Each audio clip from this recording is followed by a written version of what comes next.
दोनों केसों को सुलझाने में जी जान से लगी हुई थी। डॉक्टर शिरीष और केस से जुड़े लोगों से लगातार पूछताछ की जा रही थी, पर कहीं से भी कोई क्लू नहीं मिल पा रहा था। डीएसपी सक्सेना भी लगातार दुबे से दोनों केसेस को लेकर अपडेट ले रहे थे। डीएसपी सक्सेना ने कहा, डॉक्टर शिरीष और उस लड़की के केस में क्या प्रोग्रेस है दुबे जी? अभी इन्वेस्टिगेशन चल ही रही है, जल्दी कीजिए, बहुत प्रेशर है। आपसे नहीं हो रहा तो ये केस मैं दूसरे को ट्रांसफर कर दूं। I want result, okay? Bhopal में ये दोनों केस ही अखबारों की सुर्खियां बटोर रहे हैं। डीआईजी सर को रिपोर्ट करना है मुझे, इसलिए जो भी चल रहा है जल्दी कीजिए प्लीज। जी सर, मैं अपनी तरफ से पूरी कोशिश कर रहा हूं। डॉक्टर के मामले में तो सब चीजें क्लियर है ना? उसके बारे में पता लगाइए कि उसके घर कौन कौन आता जाता था, और उसके दोस्तों रिश्तेदारों से पता लगाओ कि वो किस लड़की के साथ इन्वॉल्व था जिसके कपड़े उसके यहां पर मौजूद थे। जाइए यहां से। जी सर। जय हिंद सर। सैल्यूट करते हुए दुबे केबिन से बाहर आ गए। ऐसे ही 15 दिन और गुजर गए, पर कोई नतीजा नहीं निकला। 14 फरवरी 1999 शाम का समय था और वैलेंटाइंस डे पर नए भोपाल की फिजा में इश्क और मोहब्बत घुली हुई थी। लड़के लड़कियां एक दूसरे को मनाने और प्यार के इजहार करने में लगे हुए थे। इंस्पेक्टर दुबे और उनकी टीम आज 10 नंबर स्टॉप से न्यू मार्केट के बीच पेट्रोलिंग की ड्यूटी पर थी।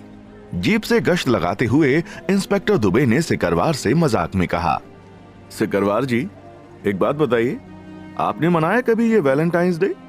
कोई गुलाब शराब दिया है भाभी को? सिकरवार ने झुंझलाते हुए कहा, अरे क्या सर, आप भी ना। अरे हमारे समय में ये सब कहाँ होता था, पर अपना तो रोज ही प्रेम दिवस है। अरे हीर रांझा ढोला मारू के देश में जहाँ प्रेम हर दिन समाया है, वहाँ एक दिन के प्रेम उत्सव की कोई जरूरत नहीं है। अरे आप ना मीरा को देखिए, राधा को देखिए, कौन सा वैलेंटाइंस डे मनाने की जरूरत थी वहां पर? वहां तो फिजा में हर तरफ बस प्यार ही प्यार बसा था। सही है, पर आजकल के बच्चे हैं ना, जो अच्छा लगता है उनको वो करते। पर प्रेम करें तो निभाना भी चाहिए, नहीं तो देखिए वो 23-24 साल की लड़की को किसने मार दिया पता ही नहीं चल रहा। सर मुझे तो लगता है कोई लव अफेयर का ही चक्कर रहा होगा उस लड़की और ये डॉक्टर दोनों के ही केस में। दोनों केसों में कोई सुराग नहीं मिला है। डॉक्टर के केस में तो साफ लगता है कि वो एनेस्थेसिया के ओवरडोज से मरा है।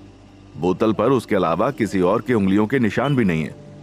और घर में किसी औरत के कपड़ों का मिलना किसी लड़की के एंगल का इशारा तो करता है, पर वो लड़की है कौन ये हमें अभी तक पता नहीं चला। सर मुझे तो लग रहा है कि डीएसपी साहब ने अभी दोनों केस ठंडे बस्ते में डाल दिए। नहीं, ऐसा नहीं है। अभी सारी फाइलें सक्सेना सर के पास हैं और वो विधानसभा से फ्री हो जाएं, फिर देखेंगे इन दोनों केसेस को, वो भी नए सिरे से। तब तक हमें जो इन्फॉर्मेशन मिल सके हमें इकट्ठी करनी है, उसके बाद देखते हैं। जीप न्यू मार्केट के सामने खड़ी थी। एक पॉपुलर आइसक्रीम पार्लर के सामने लड़के लड़की खड़े होकर एक दूसरे से हंसी मजाक कर रहे थे। लाल गुलाब, केक, आइसक्रीम के बीच में मस्ती का माहौल चल रहा था। एक 16-17 साल की नाजुक सी खूबसूरत लड़की अपने कुछ दोस्तों के बीच में खड़ी हुई थी। तभी एक लड़का लाल गुलाबों का एक बुके लेकर वहां पर आया। झुककर उसने बुके उस लड़की के सामने आगे बढ़ाया और जोर से चिल्लाकर बोला, रिया, I love you. Please be my Valentine.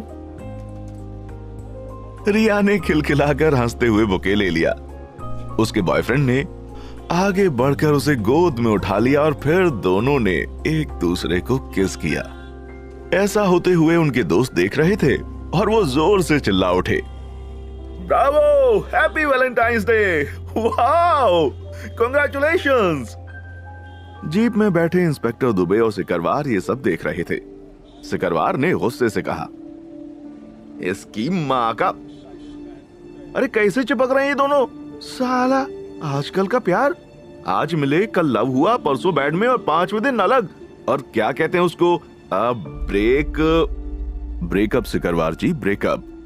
हाँ ब्रेकअप। इन सबको ना टीवी ने बिगाड़ दिया सर।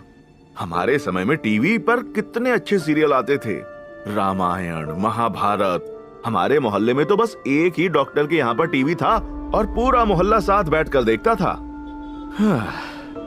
सर, अब तो वो डिस्कनेक्शन चालू हो गए हैं, नए नए इंग्लिश चैनल आ गए हैं। राम राम राम, क्या दिखाते हैं उनमें वो सब। और वो सब देखकर ही ना ये आजकल के लौंडे लौंडिया एक दूसरे से चुम्मा चाटी कर रहे हैं। साले बगैर शादी के एक दूसरे के साथ फिरेंगे तो फिर ब्रेकअप ही होगा ना। ये कैसा प्यार है। कंट्रोल कीजिए सिकरवार जी, कंट्रोल कीजिए, वरना ब्लड प्रेशर बढ़ जाएगा आपका।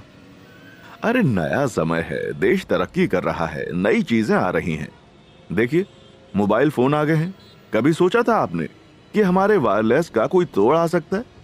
अभी आगे आगे देखिए कि विदेशों में जैसे होता है कि आप फोन से एक दूसरे को देख सकते हैं, वैसे वाले फोन भी आ जाएंगे। साहब, वो एक सीरियल चल रहा है ना, वो नए चैनल पर, उसमें तो बेटी अपने बाप के लिए गलत सोचने लगती है। अगर मुझे ऐसी कहानी लिखने वाले मिल जाए ना, मैं तो उनको जूते मार मार के गंजा कर दूं। अरे कौन सी कहानी है भाई? 55 साल के पिता को 20 साल की बेटी प्यार करना चाहती है, एक पत्नी की तरह। छी। हाँ वही ना जिसके लिए हंगामा हुआ था, अश्लीलता फैलाने के लिए।